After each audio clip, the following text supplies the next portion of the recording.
Why I supplement my Galaxy Watch 4 with a Galaxy Fit. First of all, the Galaxy Watch 4 is something I had for a year, and now the battery life is going down, let's just say.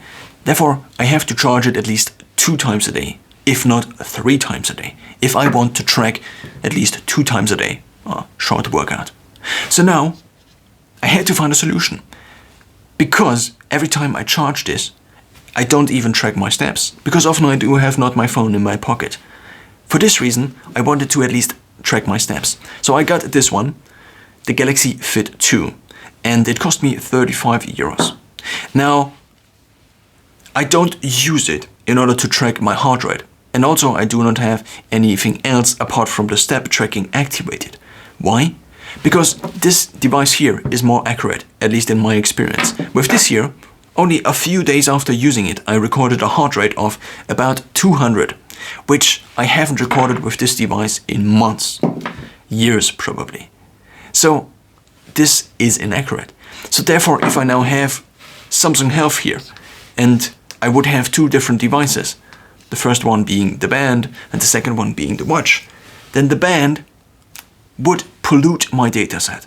So therefore, the whole data is now not reliable anymore. If I then take the heart rate data off of Samsung Health and I want to calculate, for example, the difference between 220 and the current heart rate I have achieved in the last, let's say, week, month, and then get my biological age, so maybe let's say it's actually 200, then I would still have a biological age according to heart rate of 20. But I probably don't. So for this reason, I deactivated the tracking here. So the only thing I have activated are the steps.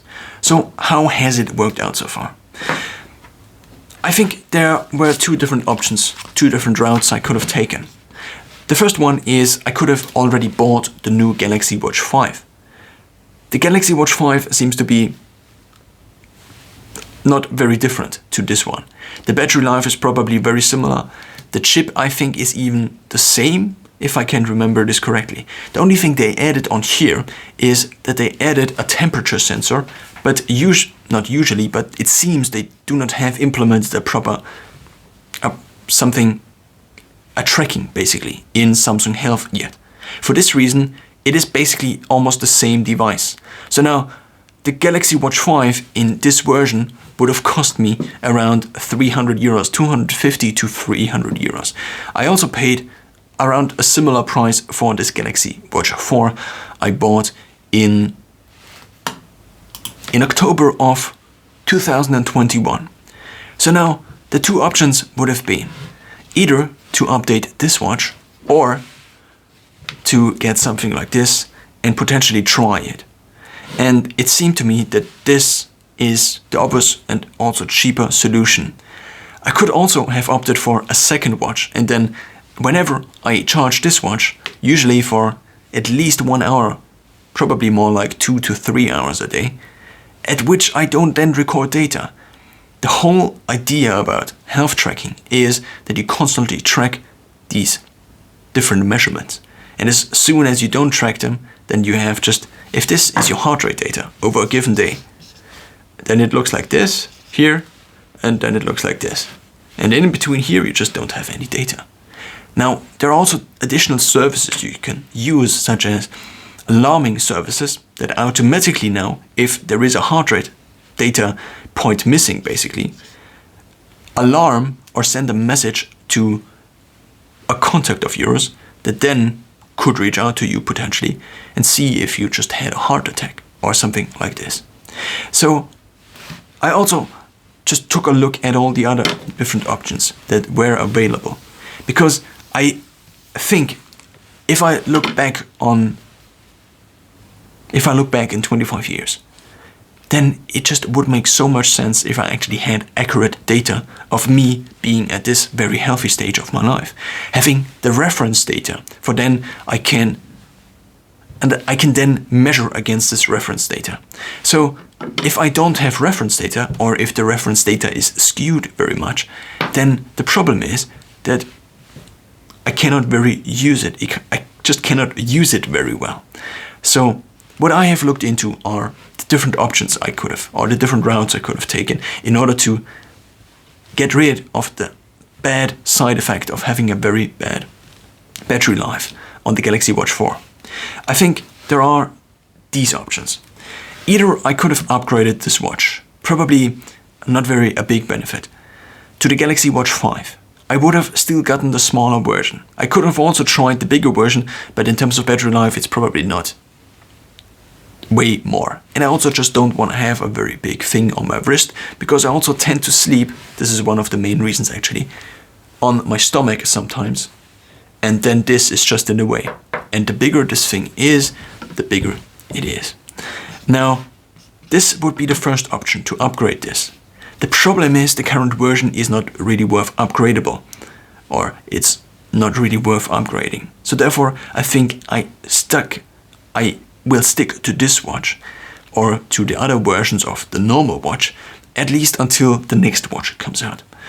Now, the next option would have been to upgrade to the Galaxy Watch 5 Pro, but it seems to me that there are almost no benefits to this watch, and it also is just bigger, and it is not as sleek and slim and minimalistic as this watch. So therefore, I probably would take it off a lot more, because it is a lot bigger. The second option now would have been to get a Whoop band additionally. And I already ordered a Whoop band actually. And so this tracker, which is a Whoop band, is not a smartwatch. So therefore the problem is you cannot have, so you need both at the same time. Because my smartwatch is not only my fitness tracker, but it's also my smartwatch. It's my second phone I have with me all day long, basically, ideally. Because I just have an additional phone that I can use in terms of emergency, that I can use for payment whenever I, for example, let's say I go for a run in the morning, and then I lose my key. I throw it into the river as I run across a bridge. And if I then don't have even a way to call, of course, if you are in a city, you can maybe get someone to lend you a phone and so on and so forth. But just having these different layers of redundancy, I think, makes sense. So therefore, I want to have this on me at all times. But if I go for a run, and afterwards I can expect this to be empty, then this defies the purpose of having something like this. The Whoop band now is not one of these watches, so therefore it doesn't fulfill the smartwatch requirement. And it also is not even a proper manual fitness tracker. It does not have GPS and so on and so forth, but it seems to be very good at recovery. The third option now would be to get an additional watch. And this additional watch would probably be a Garmin.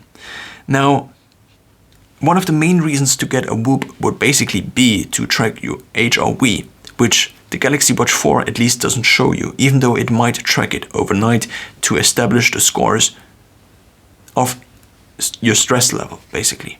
So now I would have the option to basically get an additional watch. This would probably be the Garmin Fenix 7X, or it could also be the Forerunner 955, which I think is currently one of the best watches from Garmin. The problem is just, I do also have an old watch, and I constantly use this in order to see where I am in space. Not usually in space, but usually in time. So I constantly check it, and I use it whenever I train in a gym in order to track my intervals. I just constantly check it. Oh yeah, it's 30 seconds, I need to switch the sets, and so on and so forth. The problem now, if I have two watches, here and here, then I don't have space for this Whoop. And if I have two watches, here and here, then I also do not have an additional place for this watch.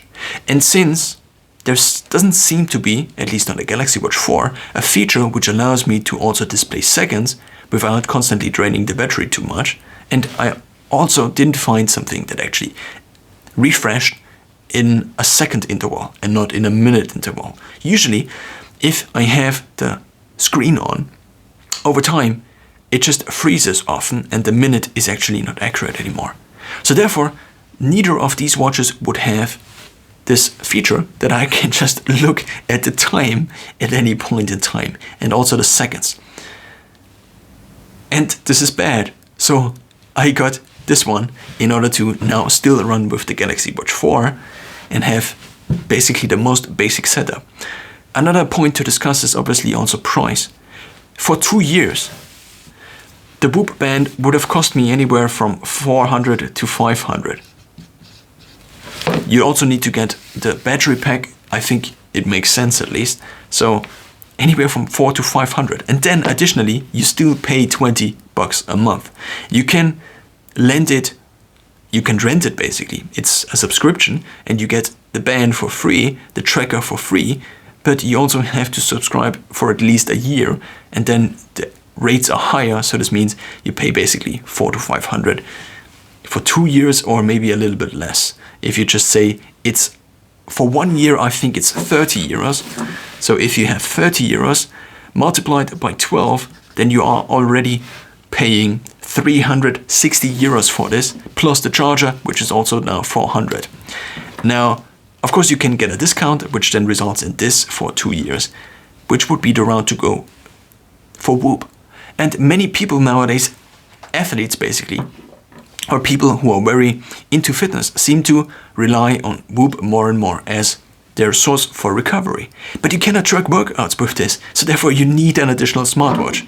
I don't want to get rid of the very nice smartwatch functionality with the Galaxy Watch. So therefore I would need the Galaxy Watch still. I couldn't replace it with the Garmin Watch. So if I now get the Garmin Watch, I don't have a place for the Garmin Watch unless I get rid of my Casio watch. And if I get these two watches and a Whoop, which would be the Ultra, then I would need 4 spaces, basically 4 wrists, but I only have 2. So therefore, this seems to be the current cheapest and also most viable solution suntil maybe Samsung upgrades Samsung Health finally to something that is a little bit more nerdy, you could say, where you can even potentially see HRV and so on and so forth, because it also already has ECG. It also already has blood pressure tracking. Not blood pressure tracking, but you can at least take one measurement. So what I'm thinking is, maybe I won't get the Whoop, because the Whoop is a subscription that is basically 20 euros for the rest of your life and potentially increasing in price over time. If I buy one of these devices, of course it seems that now if the Forerunner 955 would also cost around 500 euros, and it actually costs around this range, then after, let's say, 2 years, I probably can still resell this watch for at least half the price. So basically, the price is only half of it. So basically, for 250 euros, if I resell and then upgrade to the next watch, I could have this watch. And the same is true for the Galaxy Watch. I can probably resell for at least half of the price of the original purchase after 1 or 2 years. But this option is not available for the Whoop. So the Whoop is just expensive, is what I'm trying to say. And maybe I will now use the Galaxy Watch and then, as soon as it makes sense, get one of these watches. But I still don't really have an option or a solution for what I do then with my Casio watch.